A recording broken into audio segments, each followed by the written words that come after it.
उत्तर प्रदेश में आगरा की central jail, यहाँ पर 20 वर्ष तक एक निरपराध व्यक्ति बंद रहा।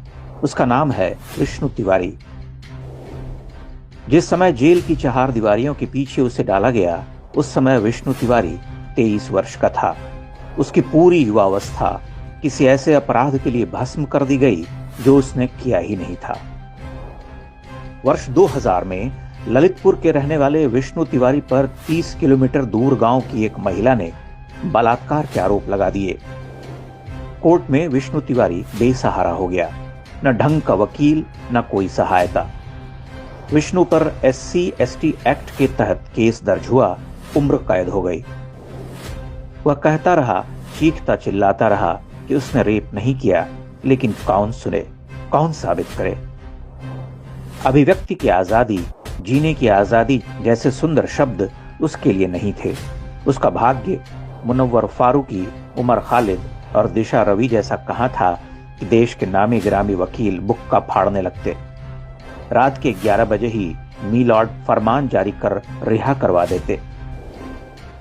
विष्णु तिवारी 20 बरस गलता रहा, सिर धुनता रहा, तिल तिल कर मरता रहा, मगर उजाले की एक बूंद उसे नहीं मिली।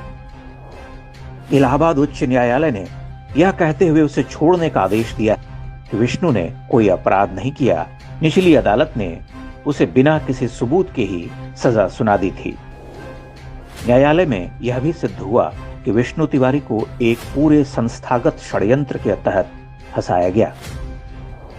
विष्णु का पूरा परिवार उजड़ गया, घर खंडहर बन चुका है। पहले पिता जेल में मिलने आते थे, फिर कुछ समय बाद पिता का आना भी बंद हो गया, वह परलोक सिधार गए। एक भाई है जो फलों का ठेला लगाकर पेट पालता है। आप कल्पना कीजिए कि इस देश में SC/ST एक्ट के नाम पर कैसा अत्याचार चल रहा है। इसका शिकार कोई भी हो सकता है, चाहे उसकी जाति जो भी हो, हैसियत जो भी हो। एक निरपराध को 20 वर्ष तक जेल में सड़ा देने वाला भारत का शासन तंत्र अपने किए पर अब भी लज्जित नहीं। राष्ट्रीय मानवाधिकार आयोग ने संज्ञान लिया, लेकिन संभवतः उसे याद आ गया कि हिंदुओं का कोई मानवाधिकार नहीं होता।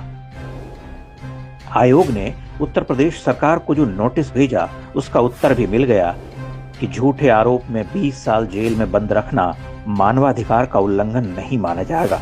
इसलिए विष्णु तिवारी किसी भी प्रकार की सरकारी क्षतिपूर्ति का अधिकारी नहीं है। जिन लोगों ने विष्णु तिवारी के साथ यह अन्याय किया, उनका भी कोई कुछ नहीं बिगाड़ सका।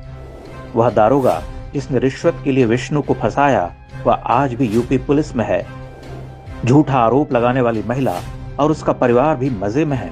जो जैसा था वैसे चल रहा।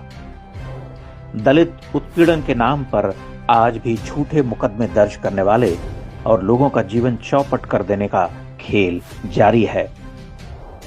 अगर कभी इस स्थिति को सुधारने की कोशिश भी होती है, तो राजनीतिक ब्लैकमेलिंग का खेल आरंभ हो जाता है। अभिव्यक्ति की स्वतंत्रता, जीने की आजादी, मौलिक अधिकार, ये सब कुछ मुट्ठी भर लोगों के लिए हैं। एक विशाल हिंदू समाज के लिए ये सारे शब्द